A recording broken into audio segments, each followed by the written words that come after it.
বন্ধুরা, আজ আমি মাত্র 5 মিনিটেই ঘরে থাকা সামান্য কিছু উপকরণ দিয়ে দারুণ স্বাস্থ্যকর ও মুখরোচক টিফিন রেসিপি আপনাদের সাথে শেয়ার করব। যেমন সুন্দর দেখতে তেমনি খেতেও খুবই অসাধারণ। বাচ্চা থেকে বড় প্রত্যেকেই এটা খুবই পছন্দ করবে। রেসিপিটা ভালো লাগলে লাইক, শেয়ার, কমেন্ট করতে ভুলবেন না। আর চ্যানেলটা সাবস্ক্রাইব করে আমার পাশে থাকার অনুরোধ রইল। দেখে নেওয়া যাক আমার আজকের রেসিপিটা। নমস্কার বন্ধুরা, আমি পাপড়ি পদ্মাবতী ফুড ক্রিয়েশনে আপনাদের সবাইকে স্বাগত। টিফিন তৈরির জন্য আমি প্রথমেই এখানে কিছুটা পরিমাণে ধনেপাতা কেটে নিচ্ছি। আর একটু মিহি করে কেটে নিলেই বেশি ভালো হবে। আমি একটু ভালো করে মিহি করে এভাবে কুচিয়ে নিচ্ছি। আর বন্ধুরা, এই রেসিপিটা কিন্তু খুবই অসাধারণ। সকালের বা সন্ধ্যের টিফিনের সময় আপনারা কিন্তু এটা অবশ্যই ইউজ করতে পারেন, বা স্কুল, কলেজ, অফিসের ক্ষেত্রেও ইউজ করা যেতে পারে। বাচ্চাদের তো এটা খুবই পছন্দ হবে, আর শুধু বাচ্চা কেন, বড়োদেরও ভীষণই ভালো লাগবে এভাবে যদি একবার ট্রাই করেন। আর ভীষণই কম সময়ের মধ্যে এটা হয়েও যায়। ধনেপাতা আমি এভাবে দেখুন একটু কেটে নিলাম। এরপর আমি এখানে দুটো কাঁচা লঙ্কা নিয়েছি। কাঁচা লঙ্কা দুটো আমি এভাবে একটু কেটে নিচ্ছি। আর ঝাল আপনারা আপনাদের পছন্দ মতন ব্যবহার করবেন। আর যদি বাচ্চাদের জন্য তৈরি করেন সেক্ষেত্রে কিন্তু লঙ্কা না দিতেও পারেন। আমি এভাবে একটু ছোটো ছোটো টুকরো করে দুটো কাঁচা লঙ্কা এভাবে কেটে নিলাম।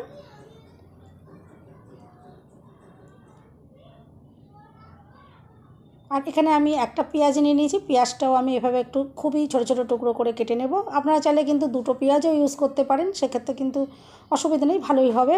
আমি এখানে একটা পেঁয়াজ ইউজ করেছি। এভাবে পেঁয়াজটাও কিন্তু আমি একটু ছোটো ছোটো টুকরো করে কেটে নেব। আর এখানে আপনারা কিন্তু শীতের অন্য কোনো সবজিও ইউজ করতে পারেন, ক্যাপসিকাম বা বাঁধাকপি এগুলো ইউজ করতে পারেন, সেক্ষেত্রেও কিন্তু খুবই ভালো লাগবে। আমি এখানে আর বিশেষ কিছু ইউজ করলাম না, খুবই সামান্য এই উপকরণগুলো দিয়ে আমি আজকে এই টিফিন রেসিপিটা তৈরি করব। আর নিয়েছি আমি একটা টমেটোটা আমি এভাবে একটু কেটে নিচ্ছি। আর ভেতরের যে অংশটা রয়েছে সেটা আমি একটু বাদ দিয়ে বাকি অংশটাকে ছোটো ছোটো টুকরো করে কেটে নেব। ভেতরের অংশটা আমি এভাবে একটু বাদ দিয়ে দিলাম। আর এই অংশগুলো আমি ছোটো ছোটো টুকরো করে যেভাবে পেঁয়াজটা কেটে নিয়েছি ওভাবে একটু ছোটো ছোটো টুকরো করে কেটে নেব।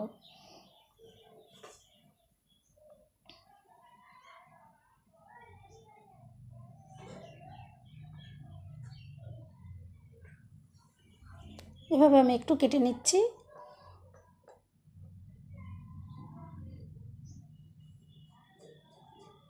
হাতে একদম কম সময় থাকলে সেদিন কিন্তু আপনারা এই রেসিপিটা অবশ্যই ট্রাই করতে পারেন। ভীষণই কম সময়ের মধ্যে এটা হয়ে যাবে। আমি যেগুলো সব কেটে নিয়েছিলাম সেগুলো একটা বোলের মধ্যে এভাবে একটু তুলে নিচ্ছি। এগুলো আমি একটু তুলে নিয়ে সাইড করে এটা সরিয়ে রেখে দেব। এরপর বাকি কাজগুলো করে নিতে হবে। এরপর আমি এখানে একটা বোলের মধ্যে হাফ কাপ পরিমাণে আটা নিয়েছি। আপনারা চাইলে কিন্তু এটা ময়দা দিয়েও করতে পারেন। আর দিয়ে দিলাম স্বাদ মতো নুন। আমি যেহেতু একটু স্বাস্থ্যকরভাবে এটা বানাচ্ছি, আমি সেই জন্য এখানে আটা ইউজ করেছি। নুনটা দিয়ে একটু ভালো করে এভাবে একটু মিশিয়ে নিচ্ছি আমি। আর এরপর আমি এখানে নিয়েছি দুটো ডিম। আপনারা চাইলে ডিমের পরিমাণ কিন্তু বাড়িয়ে বা কমিয়েও দিতে পারেন, অসুবিধা কিছু নেই। আমি এখানে দুটো ডিম ইউজ করছি। দুটো ডিম প্রথমে আমি এভাবে একটু ভেঙে নিয়ে নিচ্ছি আটার মধ্যে।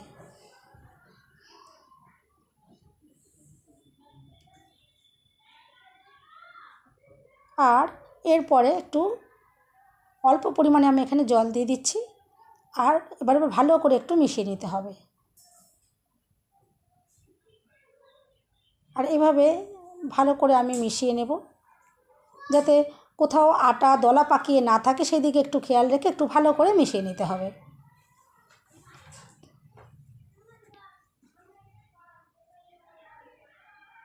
আর যেহেতু একটু গাঢ় মনে হচ্ছে, এখানে আমি আর একটু সামান্য পরিমাণে জল দিয়ে দিলাম। আর খুব একটা বেশি জল কিন্তু এখানে দেয়া যাবে না, একটু শুকনো শুকনো করেই এটাকে রেডি করে নিতে হবে। আর এভাবে ভালো করে আমি একটু আবারও সব কিছু মিশিয়ে নিচ্ছি ভালো করে। আর দেখে বুঝতেই পাচ্ছেন ভালো করে মোটামুটি মেশানো হয়ে গেছে।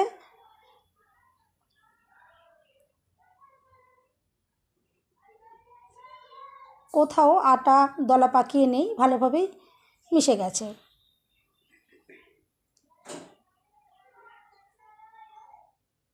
এরপরে আমি যে সবজিগুলোকে কেটে রেখেছিলাম সেই সবজিগুলো এখন এখানে সবটাই দিয়ে দেব। আর এরপর আমি আবারও ভালো করে একটু মিশিয়ে নেব।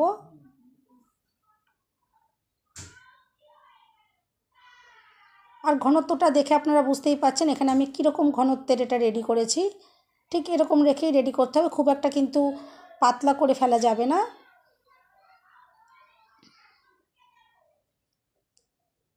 আর দিয়ে দিলাম হাফ চামচ মতো গোলমরিচের গুঁড়ো। গোলমরিচ কিন্তু আমাদের শরীরের জন্য খুবই উপকারী।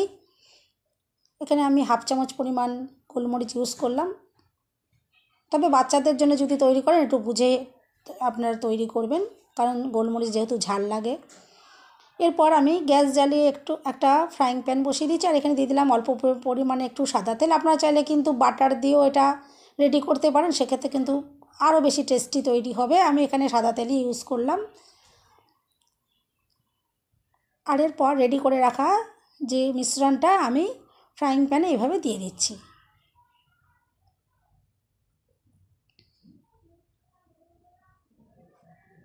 আর এভাবে দিয়ে দেওয়ার পর একটা চামচ দিয়ে একটু এভাবে ছড়িয়ে ছড়িয়ে একটু গোল করে আমি এটা দিয়ে দিচ্ছি।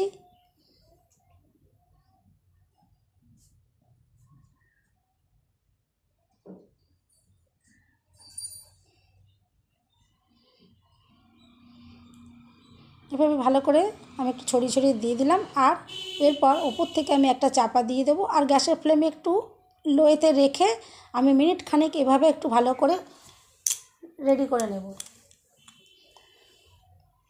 মিনিট খানেক হয়ে গেছে, আমি এরপর ঢাকাটা খুলে নিয়েছি। আর ওপরের দিকটা অনেকটাই এটা শুকিয়ে এসেছে। আমি এবারে অপর সাইডটা একটু উল্টে দিচ্ছি। এভাবে উল্টে দিলাম, আর অপর সাইডটাও ভালো করে ভেজে নিতে হবে। এরপর আমি আবারও ফ্রাইং প্যানটা চাপা দিয়ে দেব, আর দিয়ে আবারও মিনিট খানেক আমি এভাবে একটুখানি ভালো করে এটা ভেজে নেব।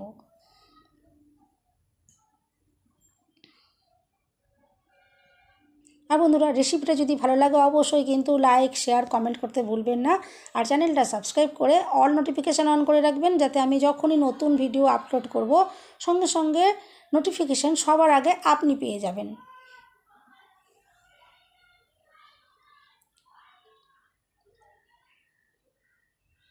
আর এইভাবেই মিনিটখানেক আমি আবারও অপর সাইডটাকে এভাবেই রেডি করে নিচ্ছি।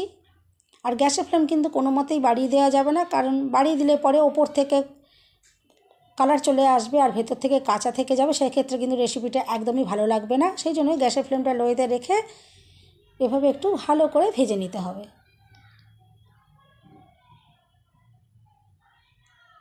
এরপর আবারও মিনিটখানেক হয়ে গেছে, আমি এবার আবারও আমি এই সাইডটাকে একটু উল্টে দিচ্ছি। এখন কিন্তু রেসিপিটা একদমই রেডি হয়ে গেছে, কিন্তু আরও কিছু কাজ বাকি রয়ে গেছে। এবার সেইগুলো আমি একটু করে নিচ্ছি।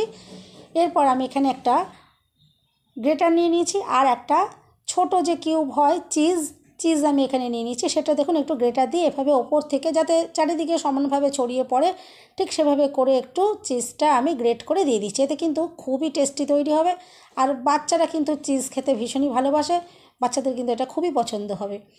এরপর আমি 30 সেকেন্ড মতন এভাবে একটু চাপা দিয়ে রাখবো। এটা বেশি সময় আমি আর রাখবো না। 30 সেকেন্ড মতন এভাবে একটু চাপা দিয়ে রাখার পরে আমি চাপাটা খুলে নেব। আর গ্যাসের ফ্লেম আমি এখন বন্ধ করে দিয়েছি। আর বন্ধ করে দিয়ে এভাবে খুন্তির সাহায্যে আমি ঠিক এভাবে করে একটু এগুলোকে পিস পিস করে কেটে নেব। এভাবে কেটে নিলে কিন্তু দেখতে খুবই সুন্দর লাগে। বাড়ির কিন্তু সকলেরই দেখবেন এটা খুবই পছন্দ হবে আর দেখতেও ভালো লাগবে। আমি এভাবে করে কেটে নিচ্ছি। আর দেখুন কত সুন্দর দুর্দান্ত দেখতে লাগছে।